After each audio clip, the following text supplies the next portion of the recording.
இன்னொன்று நேயர்களுக்கு சொல்கிறேன், எவர் ஒருவரையும் உங்களை மாதிரி இருக்கணும்னு நினச்சிடாது. சொக்கலிங்கன் ஒருவன் என் மனைவியோ என் குழந்தைகளோ பேரம்பேத்திகளோ அவர் எவரையோ என்ன மாதிரி இருக்கணும்னு நினச்சா அதை விட ஒரு அகங்காரம், அதை விட ஒரு ஹிட்லர் மாதிரி இருக்க முடியாது. அவர்களை ரசித்து வாழ கற்றுக்கொள்ள வேண்டும்.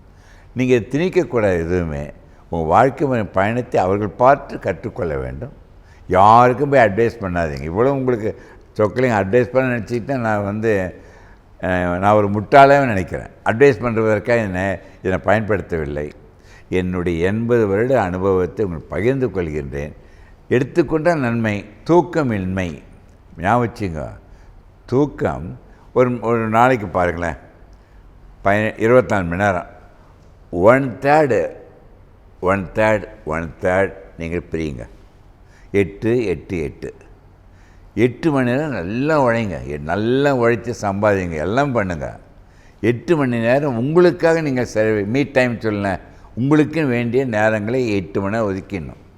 எதுவாக இருக்கட்டும், அந்த உழைத்து சம்பாதிக்க எல்லாமே விட்டுட்டு உங்களுக்காக இருக்கிற நேரம். ஏங்க எக்ஸசைஸ் பண்ணுறது, பல் வளர்க்குறது, குளிக்கிறது, சாப்பிட்றது அனைத்துமே உங்களுக்கு நேரம் 8 மணி நேரம். முக்கியமான 8 மணி நேரம் என்பது நீங்கள் தூங்க வேண்டும். என்னை பொறுத்தவரை படுத்த 7 நிமிடத்தில் தூங்க வேண்டும். குறைந்தது 7 மணி நேரம் தூங்கணும் அடல்ட்ஸ்லாம். ஸோ தூக்கம் வரலன்னு நினச்சிங்கன்னா, இது வரைக்கும் 55 வருடமாக நான் ஒருத்தர் கூட தூக்க மாத்திரையை கொடுத்ததில்லை. தூக்கம் வர வேண்டும்னால் தூங்குவதற்கு முன்பு துக்கம் இருக்கக்கூடாது. தூங்கும்போது நம்மளாம் உயிரோடு தானே தூங்குகிறோம். அந்த உயிருக்கு நீ கடவுளுக்கோ இயற்கைக்கோ உனக்கோ நன்றியை கூறு.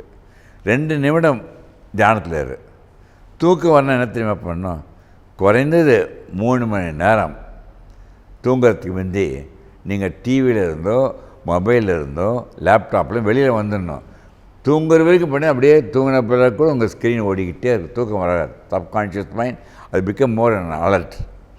நீங்கள் 3 மணி நேரத்துக்கு முந்தி நகைச்சுவையை பாருங்கள், படிக்கலாம், எதுனாலும் மகிழ்ச்சியாக எதாவது பண்ணிவிட்டு அது தூங்கும் பொழுது டார்க்காக வைக்கணும் ரூமை. மன அமைதியாச்சுன்னா அப்போ தான் மெலட்டோனின்னு ஒரு ஹார்மோன் சுரக்கும். மெலட்டோனின் ஹார்மோன் சுரந்த 2 நிமிடத்தில் தூக்கம் வந்துடும். அது ஞாபகம் வைத்துக்கொண்டு அதுவும் ஒரு பாசிட்டிவ் ஹார்மோன். அதெல்லாம் மனதினால் அதான் அடிக்கடி சொல்கிறேன், தூக்கமும் மகிழ்ச்சியும் ஒரு பட்டாம்பூச்சி மாதிரி. அந்த பட்டாம்பூச்சி பிடிக்கப்போனால் உங்களை விட்டு ஓடிக்கிட்டே போகும். நீ மகிழ்ச்சியாக இருந்தால் அந்த பட்டாம்பூச்சி கையில் அமர வேண்டும். ஸோ அது சென்று அடைகின்ற பொருள் அல்ல தூக்கமும் மகிழ்ச்சியும். உன்னிடம் இருப்பதை உணர்ந்து அது நீ அனுபவித்தால் போதும் நினைக்கிறேன்.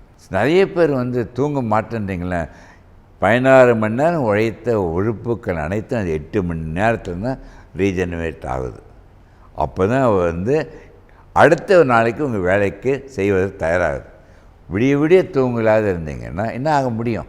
எதுக்கு சொல்கிறேன், 8 மணி நேரம் தூங்கணும் ரொம்ப ஆச்சு. மினிமம் என் வயதில் இருக்கிறவங்கள 7 மணி நேரம் தூங்கணும். குழந்தைகள் 12-15 மணி நேரம் தூங்கும். எந்த காரணத்துக்குன்னு 6 மணி நேரத்துக்கு கம்மியாக தூங்கக்கூடாது.